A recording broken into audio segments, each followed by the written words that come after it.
যারা কৃষক বন্ধু প্রকল্পের টাকা পেয়ে থাকেন, অর্থাৎ যাদের জমির রেকর্ড রয়েছে, জমি রয়েছে, তারা কৃষক বন্ধুর টাকা পেয়ে থাকেন। কিন্তু অধিকাংশ ব্যক্তি রয়েছে, অর্থাৎ অনেক ব্যক্তি রয়েছে যাদের জমি জায়গা না থাকার কারণে সরকারি যে প্রকল্পগুলি রয়েছে তার আওতায় আসতে পারে না, অর্থাৎ কৃষক বন্ধুর টাকা পায় না। তো তাদের জন্য পশ্চিমবঙ্গ সরকারের পক্ষ থেকে কৃষি বিভাগ থেকে একটি নতুন স্কিম চালু হয়েছে। ভূমিহীন ক্ষেত মজুরদের জন্য এবার বার্ষিক সহায়তা প্রকল্প দেওয়া হবে। প্রত্যেক বছর 4,000 টাকা করে, অর্থাৎ রবি এবং খরিফ মরশুমে 2,000 করে দেওয়া হবে। তো আপনাদের এই প্রকল্পে, অর্থাৎ যাদের জমি নেই, যারা অন্যের জমিতে কাজ করেন, অর্থাৎ অন্যের জমিতে কাজ করে ক্ষেত মজুর করে আপনারা যে উপার্জন করেন এবং সংসার চালান, তাদের জন্য এবার নতুন একটি প্রকল্পের আয়োজন করা হয়েছে। এই প্রকল্পে শুধু ছেলেরাই নয়, মেয়েরাও আপনারা জমা দিতে পারবেন। তো এই প্রকল্পে ফর্ম ফিল আপ করার জন্য, অর্থাৎ কি করতে হবে, তো প্রথম কথা হলো আপনাকে এই প্রকল্পে ফর্ম ফিল আপ করার জন্য আপনাকে যে ডকুমেন্টস লাগবে সেই ডকুমেন্টসগুলো নিয়ে আলোচনা করব। কি ডকুমেন্টস লাগবে এবং কি করতে হবে সে বিষয়টি বলবো। আপনাদেরকে ক্যাম্পে যেতে হবে, ক্যাম্পে গিয়ে ফর্মটা সংগ্রহ করতে হবে। ভূমিহীন ক্ষেত মজুরদের জন্য যে ফর্মটি দেওয়া হয়েছে সেই ফর্মটি লিখতে হবে। নেওয়ার পর আপনাদেরকে ফর্মটি পূরণ করতে হবে। আর তার সঙ্গে কি ডকুমেন্টস লাগবে সেগুলো আমরা স্টেপ বাই স্টেপ আপনাদেরকে বলে দিচ্ছি।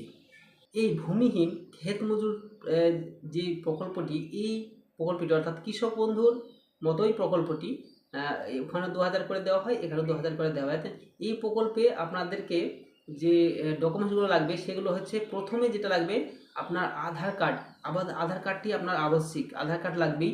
তারপরে আপনার ভোটার আইডেন্টিটি কার্ড, অর্থাৎ ভোটার কার্ডের জেরক্স লাগবে। এরপর আবেদনকারীর যে ব্যাংক অ্যাকাউন্ট রয়েছে বা জমা খাতা, ব্যাংক পাসবুকের প্রথম পৃষ্ঠার ফটোকপি, অর্থাৎ প্রথম পৃষ্ঠার জেরক্স লাগবে, অথবা বাতিল চেক, এইসব যে চেকগুলো থাকে, ব্যাংকের যে চেক থাকে সেই চেকগুলো লাগবে। অর্থাৎ অ্যাকাউন্টটি একটি সাধারণ জমা খাতা হতে হবে, জনধন অ্যাকাউন্ট নয়। সঞ্চয় ব্যাংকের সাধারণ অ্যাকাউন্ট অধিকারযোগ্য, আধার সংযুক্ত থাকা লাগবে, মানে ব্যাংকের অ্যাকাউন্টের সঙ্গে আধার কার্ড লিঙ্ক থাকা দরকার, প্রয়োজন আছে। কোঅপারেটিভ কেওয়াইসি সম্পন্ন, অর্থাৎ কেওয়াইসি সম্পন্ন থাকা লাগবে, তবেই আপনার এই সুবিধা সহ ব্যাংকের বিভিন্ন যে কার্যকলাপ সেগুলো আপনার সম্পন্ন হবে। এই হচ্ছে ব্যাংকের অ্যাকাউন্টের ডিটেলস। এরপরে আপনার একটি মোবাইল নম্বর লাগবে যা ব্যাংকের অ্যাকাউন্টের সঙ্গে এবং আধার কার্ডের সঙ্গে লিঙ্ক থাকা চাই। তারপরে আপনার ক্ষেত মজুর সংক্রান্ত স্বঘোষণাপত্র, অর্থাৎ এই যে ঘোষণাপত্রটি, এটা আপনার ওই যে ফর্ম দেবে, আপনার ওই যে ক্যাম্পে ফর্ম দেবে তার সঙ্গে এই ফর্মটি আপনাকে দেওয়া হবে।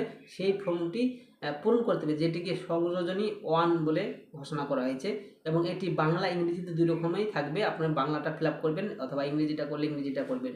এরপর আধার তথ্য ব্যবহারের সম্মতি সংযোজনপত্র, এটাও আপনার সেই ক্যাম্পে যে ফর্ম দেবে তার সঙ্গেই থাকবে।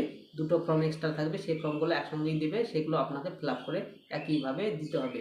এবং আবেদনে সাঁটানোর জন্য একটি পাসপোর্ট সাইজের যে ফটো, সেই ফটো লাগবে। আপনাকে বাড়ি থেকে অথবা কোনো জেরক্স কম্পিউটার দোকান থেকে আপনাকে সেই ফটোকপিটি তুলে নিয়ে যেতে হবে, পাসপোর্ট সাইজের ফটো। এই সব ডকুমেন্টসগুলো লাগবে এবং এই ডকুমেন্টগুলো সম্পূর্ণ নিয়ে যাবেন। তো মেন যে ডকুমেন্টসগুলো সেগুলো হচ্ছে আধার কার্ড, ভোটার কার্ড, অ্যাকাউন্ট, এইগুলো আপনাকে নিয়ে যেতে হবে। আর অ্যাকাউন্টে যেটা দেবেন সেটা সমস্ত কেওয়াইসি ব্যাংকের সঙ্গে লিঙ্ক, সমস্ত কাজ যেন সম্পন্ন থাকে। এই হচ্ছে বিষয়। তো ভিডিওটি ভালো লাগলে লাইক করবেন, চ্যানেলটিকে সাবস্ক্রাইব করবেন। ধন্যবাদ।